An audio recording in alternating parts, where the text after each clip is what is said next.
TV 999 news కి స్వాగతం.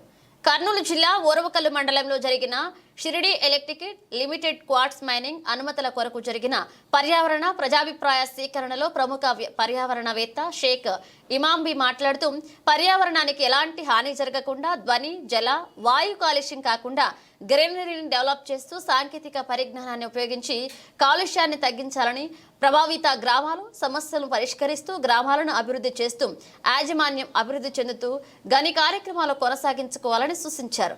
వీరికి కేంద్ర, రాష్ట్ర అటవీ మంత్రిత్వ శాఖ అనుమతుల కోసం జిల్లా కలెక్టర్ కు సిఫారసు చేయవలసిందిగా కోరడం జరిగింది.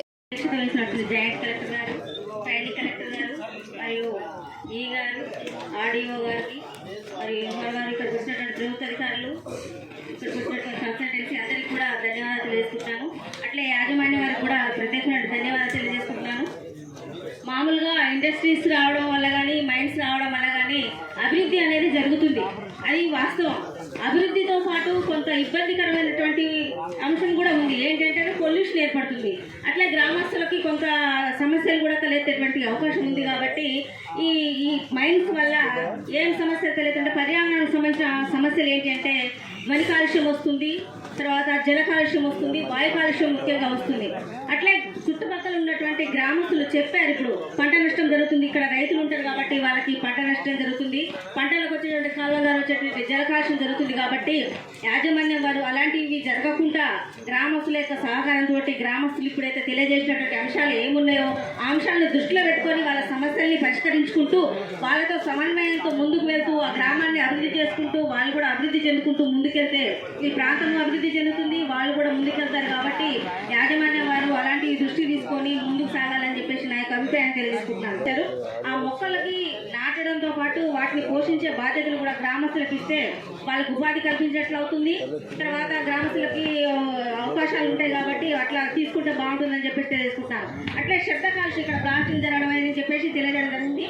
ప్లాస్టింగ్ జరగకుండా శబ్ద ఎంతో అభివృద్ధి చెందింది కాబట్టి టెక్నాలజీని ఉపయోగించి ఆ ధ్వని కాలుష్యాన్ని కూడా నివారిస్తూ ముందుకెళ్తే బాగుంటుందని చెప్పేసి నా యొక్క అభిప్రాయాన్ని తెలియజేసుకుంటున్నాను. ఏది ఏమైనప్పటికీ ఈ మైన్స్ ఇండస్ట్రీస్ రావడం వల్ల గ్రామస్తులు ఏదైతే సమస్యలు తెలియజేశారో ఆ సమస్యలు అనేది రాకుండా చూసుకుంటూ ఆ సమస్యలు పరిష్కరించుకుంటూ గ్రామాన్ని డెవలప్ చేసుకుంటూ వీళ్ళు కూడా ముందుకెళ్ళాలని చెప్పేసి నా యొక్క అభిప్రాయం చేసుకుంటాను.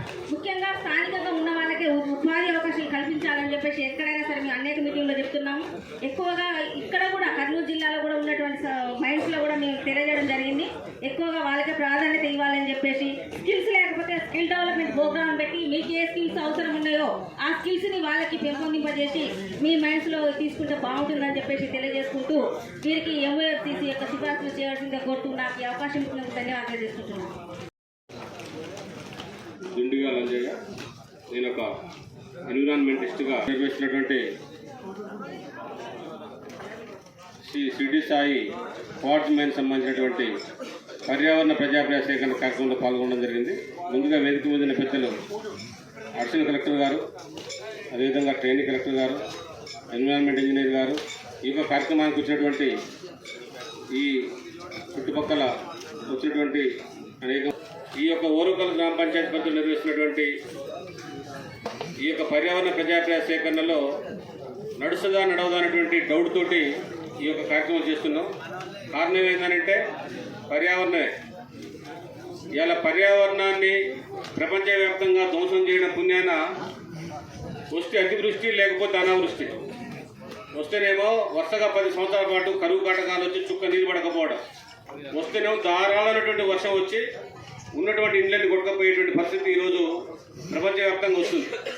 మరి ఈ పర్యావరణం అనేటువంటి దాన్ని గుర్తుంచుకొని కేంద్ర ప్రభుత్వం ఏ పరిశ్రమ పెట్టినా, చిన్న కానించి పెద్ద దాకా పెట్టినా ఆ పర్యావరణాన్ని కాపాడాలనే ఉద్దేశంతో ఈ యొక్క మీటింగ్లు పెడుతున్నది. కానీ ఎన్ని మీటింగ్లు పెట్టినా పర్యావరణం ధ్వంసం అయితేనే ఉంది. ఆ ధ్వంసం పుణ్యాన ఖచ్చితంగా అనేక రకాల జీవజాతులు అంతరించిపోతున్నాయి, ప్రజలు కూడా తీవ్ర ఇబ్బందికి గురవుతున్నారు. కాబట్టి పర్యావరణాన్ని కాపాడాలనే ఉద్దేశంతో ఈ యొక్క ప్రజాభిప్రాయ సేకరణ చేపట్టడం జరిగింది. ఇది చిన్నదే క్వార్ట్స్ మైన్, భారీ ఎత్తున బ్లాస్టింగ్లు ఏముండవు.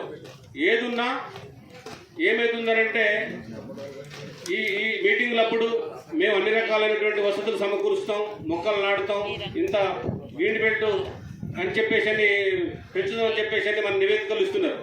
తీరా ప్రాక్టికల్గా పోయినప్పుడు ఒక 5 ఎక్కడ కూడా వీళ్ళు చెప్పినటువంటి పద్ధతులు పాటించే పరిస్థితి గతంలో లేవు, భవిష్యత్తులో కూడా ఉంటాయి అనుకోవట్లే, ఉండాలని కోరుకుంటున్నా. కాబట్టి పర్యావరణాన్ని దోషం చేయకుండా ఏదైతే మన నియమ నిబంధనలు పొల్యూషన్ కంట్రోల్ బోర్డు వాళ్ళు ఇచ్చిరో వాటి కట్టుబడి ఉండాలి. అదేవిధంగా మైనింగ్ వాళ్ళు ఇచ్చినటువంటి నియమ నిబంధనలకు కట్టుబడి ఉండే ఆ విధంగానే తవ్వకాలు జరపాలని చెప్పి ఈ సందర్భంగా మీకు తెలియజేస్తున్నాం.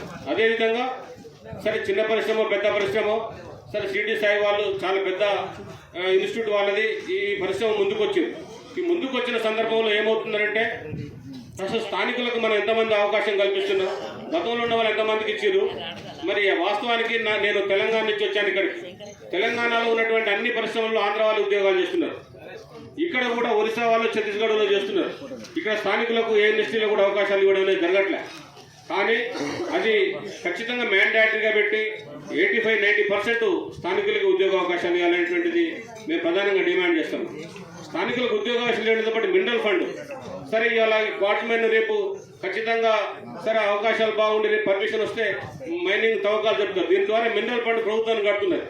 కట్టేటువంటి మినరల్ ఫండ్ ఇక్కడ కట్టేటువంటి ఫండ్ని తీసుకుపోయి ఎక్కడో విజయవాడలోనో లేకపోతే విశాఖపట్నంలో ఖర్చు పెట్టడం జరుగుతుంది. మరి ఇక్కడ పోయేది భూమి ఇక్కడ కాలుష్యానికి గురయ్యేటువంటి వాళ్ళు ప్రజలు ఇక్కడ వాళ్ళు వీళ్ళ ద్వారా వచ్చేటువంటి ఆదాయాన్ని తీసుకుపోయి ఎక్కడో పట్టణ ప్రాంతాలకు ఖర్చు పెడుతున్నారు. ముఖ్యంగా వేదిక మీద పెద్దలు జాయింట్ కలెక్టర్ గారికి నేను చెప్పేది ఏంటంటే రేపు మినరల్ ఫండ్ వస్తే ఖచ్చితంగా ఈ గ్రామస్తులకే ఖర్చు పెట్టాలి. అదేవిధంగా సిఎస్ఆర్ నిధులు ఏదైనా వచ్చినాయి అనుకోండి అది ఖచ్చితంగా వెనుకబడినటువంటి ఎస్సీ ఎస్టీ బీసీ విద్యార్థుల చదువుల కోసం సింహభాగం 90% వాళ్ళ చదువుల కోసమే కేటాయించాలని తెలియజేస్తూ ఈ యొక్క పర్యావరణ ప్రజాప్రయ సేకరణలో ఈరోజు వీరికి MOFCCకి అనుమతులు ఇవ్వాల్సిందిగా ఈ సందర్భంగా తెలియజేస్తే అవకాశం ఇచ్చిన పెద్దలకు పేరు ధన్యవాదాలు. Thank you.